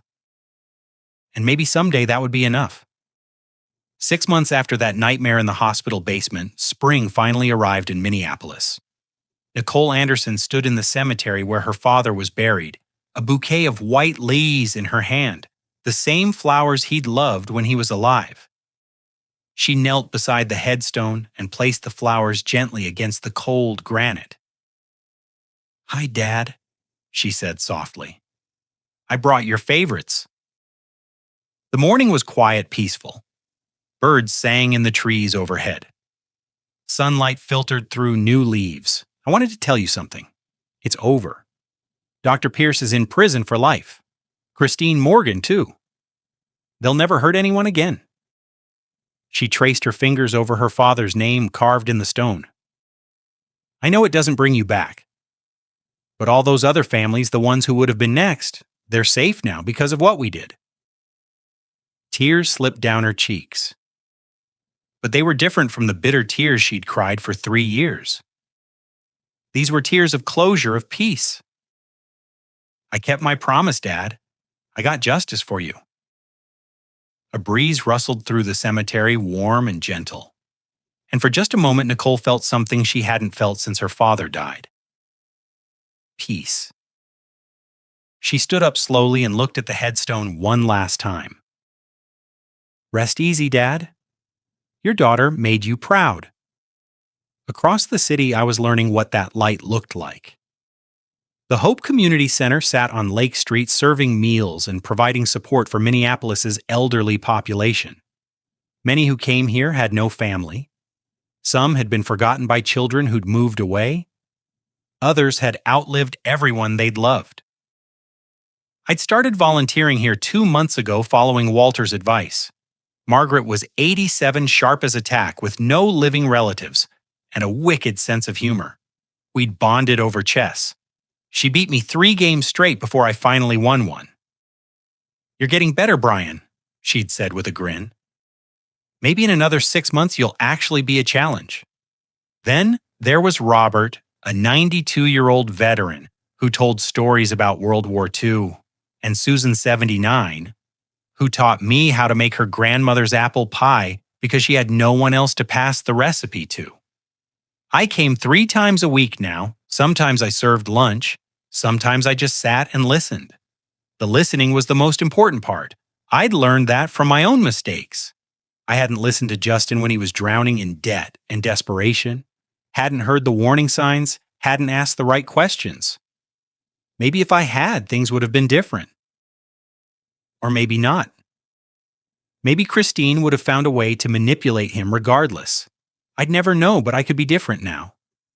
I could give these people what I'd failed to give my own son: genuine presence, real attention, the gift of being heard. Today I sat with Frank, an 85-year-old former teacher whose daughter had stopped visiting years ago.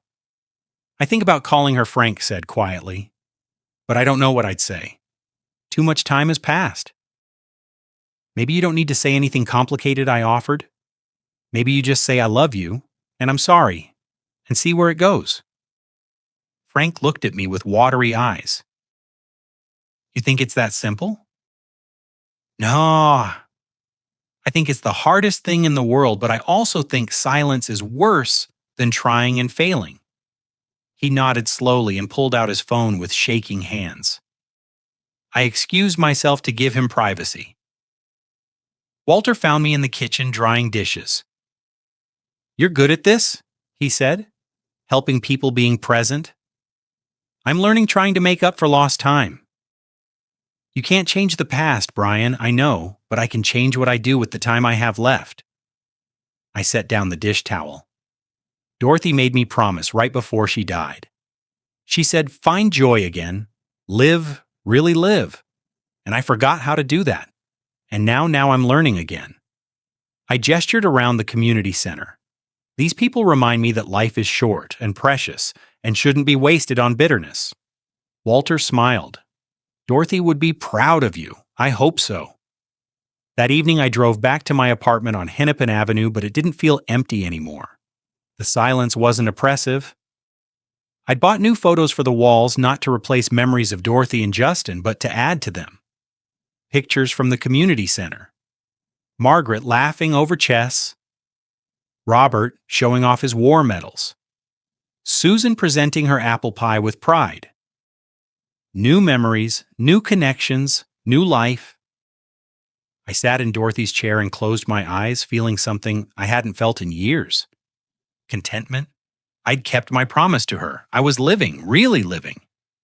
Not running from pain or drowning in bitterness, but engaging with the world, helping people, finding purpose. My phone buzzed. A text from Margaret, same time Thursday. I've got a new chess strategy to destroy you with. I smiled and typed back, bring it on. This was healing. Not forgetting what happened. Not pretending Justin hadn't betrayed me, or that the wound didn't still ache sometimes, but choosing to move forward anyway. Choosing meaning over emptiness. Choosing connection over isolation. I wasn't going home to an empty apartment anymore. I was coming home to a life that mattered, and that I realized was enough. Looking back now, I realize how blind I was, not just to Justin's desperation or Christine's manipulation, but to the warning signs that were there all along, flashing like neon lights in the darkness. I chose not to see them. Or maybe I saw them and told myself I was being paranoid, overprotective, unable to let my adult son live his own life. That's why I'm telling you this story. Not for sympathy, not for pity, but because if my pain can save even one person from walking the path I walked, then reliving this nightmare is worth it. Let me tell you what I learned. What I wish someone had told me before everything fell apart. First, never ignore the warning signs. Never. When Justin called me about that $5 million insurance policy 3 weeks before the accident, his voice changed when he heard the amount. It wasn't relief or gratitude. It was calculation. Cold, sharp calculation. I heard it. I felt the chill run down my spine. But I told myself I was imagining things, that my son would never think that way. I was wrong. When someone you love suddenly becomes intensely interested in your finances, your insurance policies, your estate planning, pay attention, ask questions, dig deeper.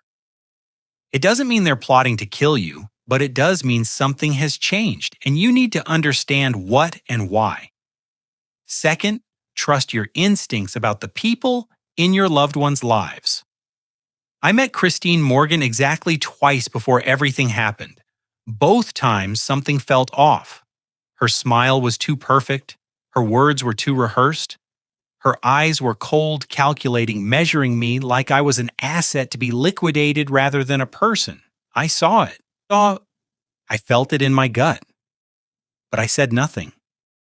I told myself I was being judgmental, that I was jealous of anyone taking Dorothy's place in my son's life, that I needed to let Justin make his own choices. Sometimes our instincts are right. Sometimes that uncomfortable feeling in your stomach is your subconscious recognizing a predator before your conscious mind catches up. If someone feels wrong, if they seem too good to be true, if they're isolating your loved one from friends and family, if they're creating financial chaos while positioning themselves as the only solution, speak up, say something. Even if it damages the relationship temporarily, it's better than staying silent and watching someone you love be destroyed. Third, understand that family isn't just about blood. Walter Hughes, my elderly neighbor, tried to warn me. He'd worked in insurance for 40 years and recognized the danger immediately when I told him about the policy and Justin's distance. He called me that night, urged me to be careful, to watch my back. Nicole Anderson risked everything, her career, her safety, her life, to save me. She'd never met me before that night. She owed me nothing. But she saw an innocent man walking into a trap and chose to act. Meanwhile, my own son, the boy I'd raised, loved, sacrificed for, was plotting my murder. Real family is the people who stand beside you when disaster strikes. Real family is the person who pulls you into a dark closet and says, "This is a trap." When everyone else is leading you to slaughter, real family is defined by loyalty and love, not genetics. Fourth, greed is a poison that destroys everything it touches. Justin wasn't evil, not inherently. He was weak, desperate, and manipulated by someone who knew exactly how to exploit those weaknesses. But at the core of his choice was greed. The belief that $5 million was worth more than his father's life, worth more than his own soul. I've seen what greed does now. I've read the files on Christine's other victims. Marcus Dequa, David Chen, Robert Walsh, and so many others. All of them had families. All of them had people who loved them. All of them died because someone decided money was more valuable than human life. If you find yourself or someone you love drowning in debt, facing financial ruin, desperate for a way out, please seek help through legal means. Talk to a bankruptcy attorney, speak to a financial counselor, reach out to family members who might be able to help. There is always another way, always. No amount of money is worth the cost of murder. The weight of that guilt, the destruction of your humanity. Fifth, justice doesn't always come from courtrooms. Dr. Pierce is in prison for life. Christine Morgan is serving 25 years. They were caught, tried, convicted. The system worked more or less. But Justin's punishment came from karma, swift and absolute. He wanted to leave me trapped in a hospital bed, dependent and helpless. Instead, he became exactly that quadriplegic imprisoned in his own body for the rest of his life. I don't take pleasure in his suffering. I'm not vindictive enough to call it satisfying, but I do recognize it as a kind of justice that transcends human law. The universe has a way of balancing the scales, even when we don't see it coming. Finally, healing is possible, but it takes work. 6 months ago, I was a broken man in a hospital basement, learning that my only child wanted me dead. I wanted to give up, to surrender to the bitterness and pain, to let it consume what was left of my life. But I remembered Dorothy's words. I remembered her final request: live, really live. So I chose to heal. Not by forgetting or forgiving immediately, but by finding purpose, by helping others, by building new connections and new meaning in a life that felt shattered beyond repair. Healing doesn't mean the wound disappears. It means you learn to carry it without letting it destroy you. If you're facing betrayal, loss, or heartbreak, know that it's possible to come back from it. Not easily, not quickly, but possible. I'm sharing this story because somewhere out there, someone is in the position I was in 6 months ago. Someone is ignoring warning signs. Someone is trusting the wrong person. Someone is about to walk into a trap. If that's you, please listen. Pay attention to the red flags. Trust your instincts. Value the people who truly love you. Don't let greed poison your family. And remember that healing is always possible, even when the darkness feels absolute. My name is Brian Carter. I'm 62 years old. I'm a survivor of a murder conspiracy. And if my pain can save even one person from experiencing what I went through, then telling this story, reliving every terrible moment, is worth it. Be careful out there. Protect yourself. Listen to the warnings and never ever take the people who truly love you for granted. Because sometimes the greatest danger comes from the people we trust most.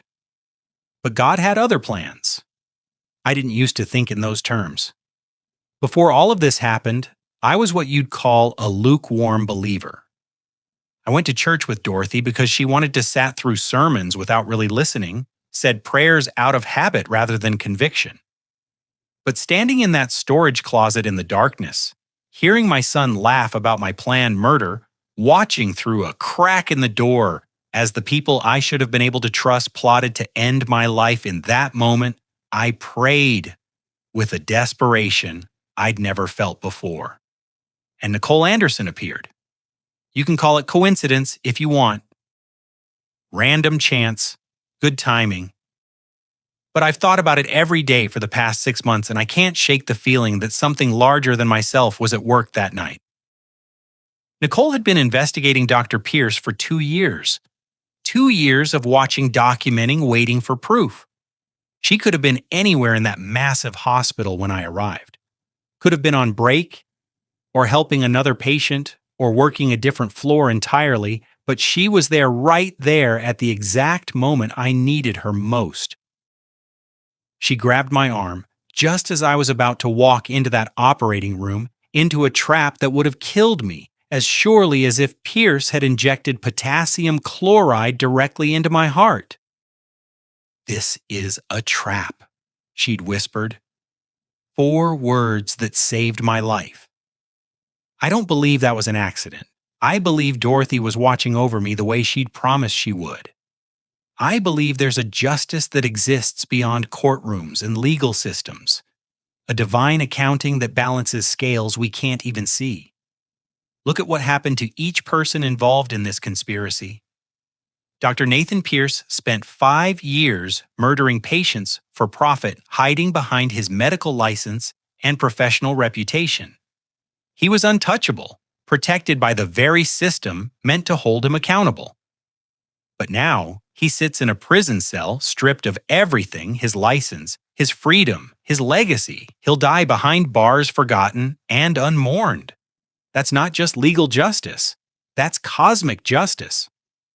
Christine Morgan built a career on seduction and murder, leaving a trail of dead men and destroyed families across 8 years. She manipulated vulnerable people, weaponized love and trust, turned intimacy into a murder weapon. The courts gave her 25 years, but she lost something far more valuable: her power. No one will ever trust her again. No one will fall for her perfect smile or calculated tears. She's been exposed for exactly what she is, and that exposure is a punishment that extends far beyond her prison sentence. And Justin? My son wanted to put me on an operating table, wanted Dr. Pierce to stop my heart, or failing, that leave me paralyzed and dependent, trapped in a hospital bed for whatever remained of my life. He was willing to do that to his own father, the man who'd raised him, loved him, sacrificed for him, for $5 million. Now Justin lies in that same position he intended for me.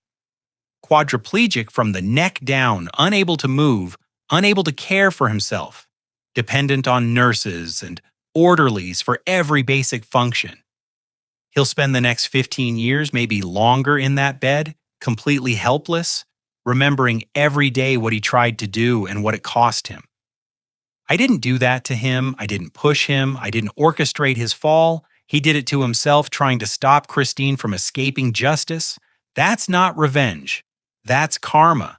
That's the universe ensuring that the punishment fits the crime in ways human courts could never achieve. Some people might say I should feel guilty about Justin's condition, that I should visit him more often, should work harder to forgive him, should show more compassion for his suffering. But I've come to understand something important over these past 6 months. Compassion doesn't mean sacrificing yourself on the altar of someone else's choices. Forgiveness doesn't require you to forget what was done or pretend the wound doesn't exist. Justin made his choice. He chose Christine over me. He chose 5 million over his father's life. He chose to become a murderer. And now he's living with the consequences of that choice. I didn't cause those consequences. I didn't orchestrate his karma. I simply survived his betrayal and chose to move forward with my life. That's not cruelty, that's self-preservation. I've lost the son I raised, the boy who laughed in our backyard, who called me his hero, who I thought I knew. He's gone. Maybe he never really existed.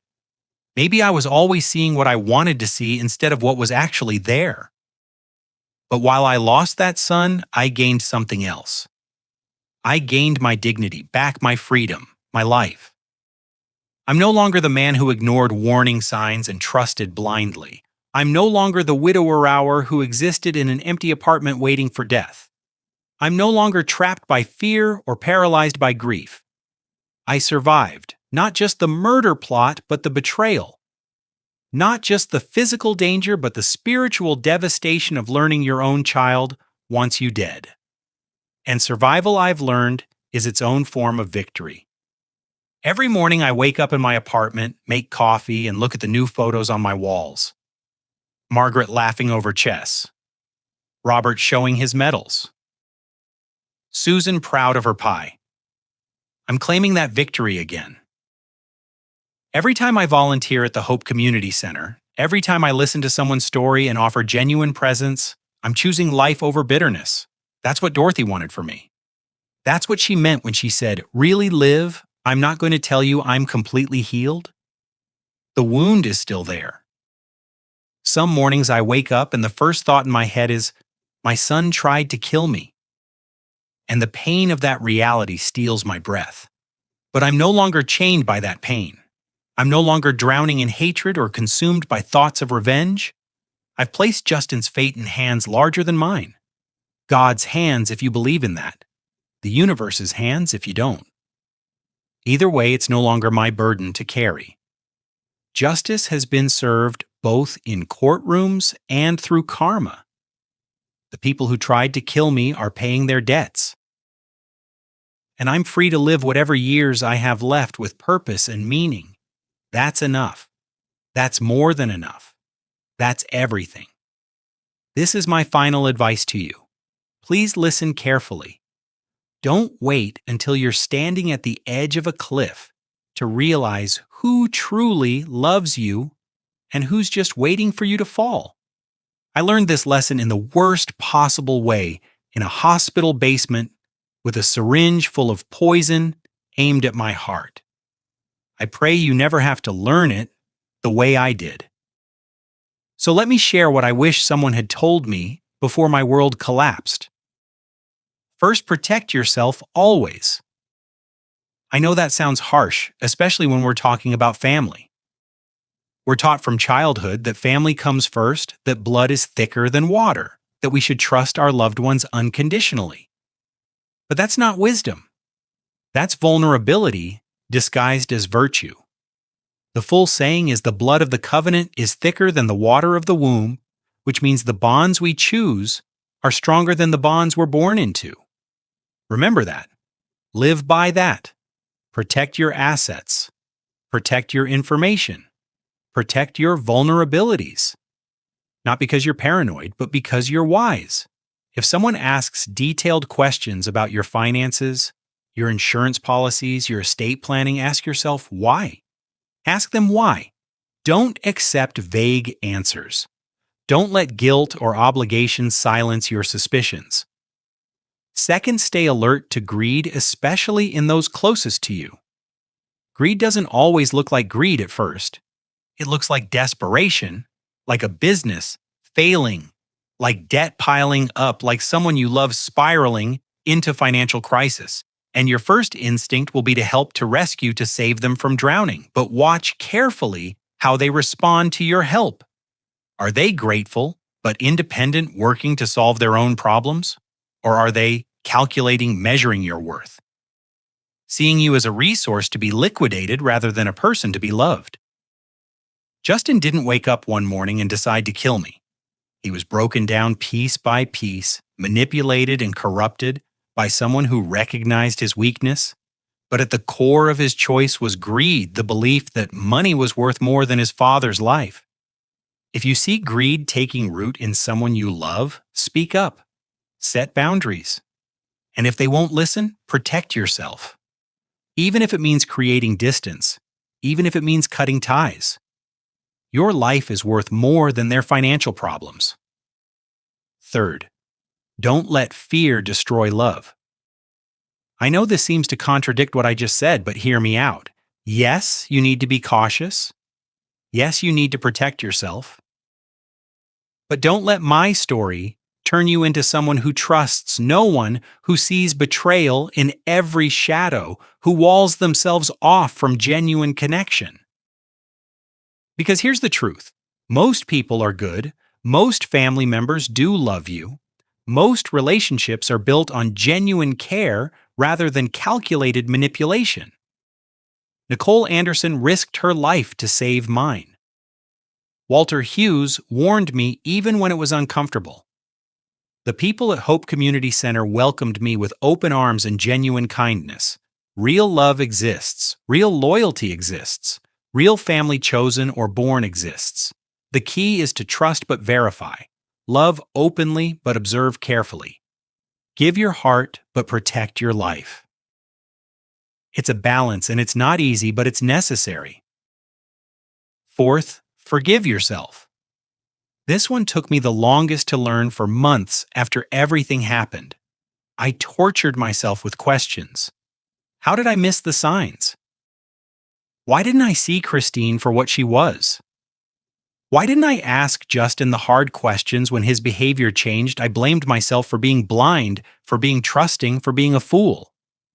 But eventually I realized something. I wasn't a fool. I was a father who loved his son.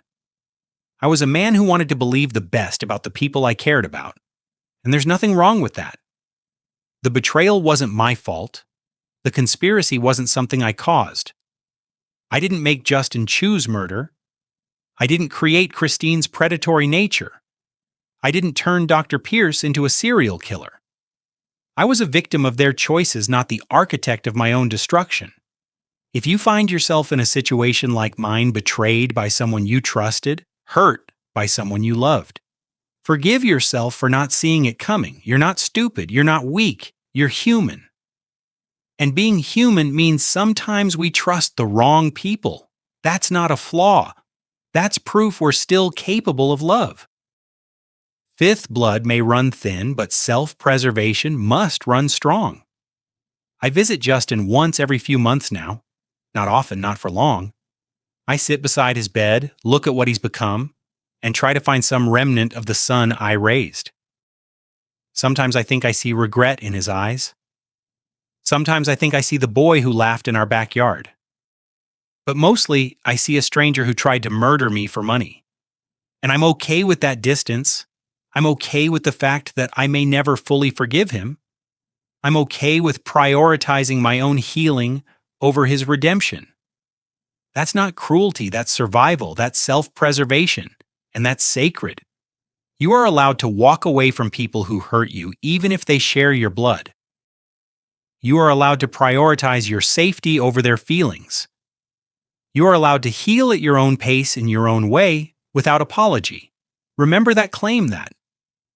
Live that. Finally, if this story resonates with you, if it makes you think, if it sparks recognition or fear or relief, please don't keep it to yourself. Leave a comment. Share your own story. Tell me where you're watching from and what this meant to you. Connect with the community of people who understand, who've walked similar paths, who know what betrayal feels like. Share this video with elderly friends and family members who might need to hear these warnings. Forward it to someone who's too trusting, too isolated, too vulnerable. You are not alone in this. None of us are alone in this. There's a community of survivors of people who faced darkness and chosen to move toward light. Join us, add your voice, help protect others. My name is Brian Carter. I'm 62 years old. I'm a survivor of a murder conspiracy orchestrated by my own son. This is my story. Remember it, learn from it, and most importantly, stay safe because your life is precious. Your safety is sacred, and no amount of money, no family obligation, no misplaced loyalty is worth sacrificing either. Be vigilant, be wise, be kind to yourself, and never ever apologize for protecting your own life. From my heart to yours, I wish you peace, wisdom, and the courage to see clearly even when truth is painful. May you be safe. May you be loved by people who truly cherish you, and may you never face the nightmare I survived. Take care of yourselves out there.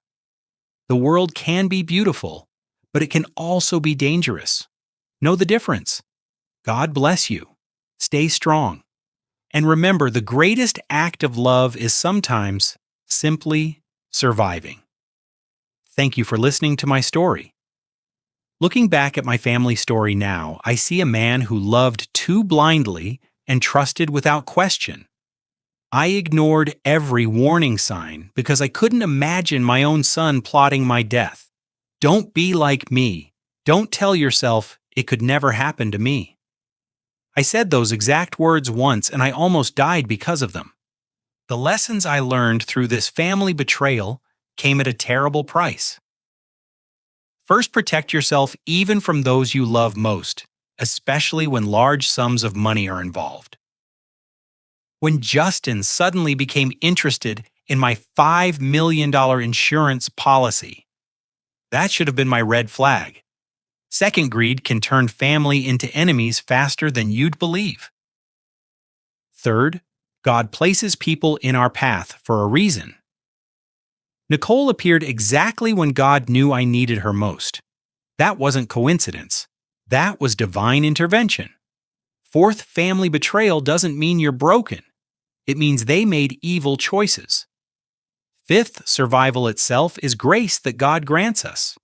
I don't tell this family story for pity. I tell it so you won't become another victim.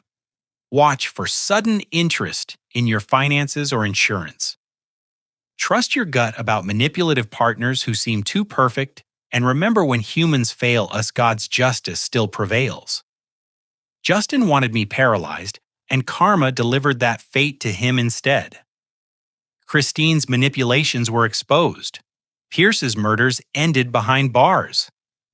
This family story taught me that blood doesn't guarantee loyalty, but God guarantees justice. My betrayal became my testimony. My pain became my purpose. Now I volunteer at Hope Community Center, helping others and watching for the warning signs I once missed. If this resonates with you, please don't stay silent. Leave a comment below. Where are you watching from? Have you faced similar betrayals? Your voice could save someone's life. Share this video with elderly friends and family who need these warnings. Subscribe for more real family stories that teach survival and wisdom. Together, we're building a community of survivors who refuse to let family betrayal define us. You are not alone. Whatever suspicions you're carrying, thousands here understand and have survived. Stay vigilant, stay blessed, never apologize for protecting your own life. Self-preservation isn't selfish, it's sacred. God bless you all. May you have wisdom to see clearly even when truth is painful. May you never face the nightmare I survived. Thank you for listening and helping spread this message to others who need it.